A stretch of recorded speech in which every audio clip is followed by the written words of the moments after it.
Selamat pagi, Bos. Pagi, Cok. Seneng banget, Bos. Iya dong.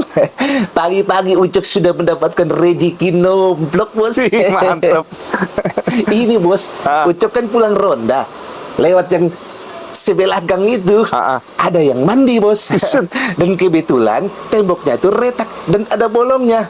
Nah, Ucok penasaran dilihatnya, Bos. Alamak, Bos. Waduh.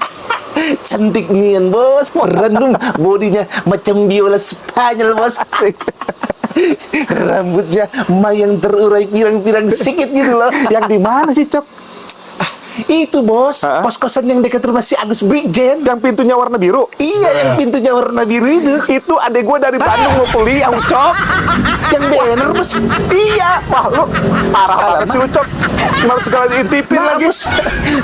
Wah, mau siram juga lu, Cok. Iya, iya, Bos.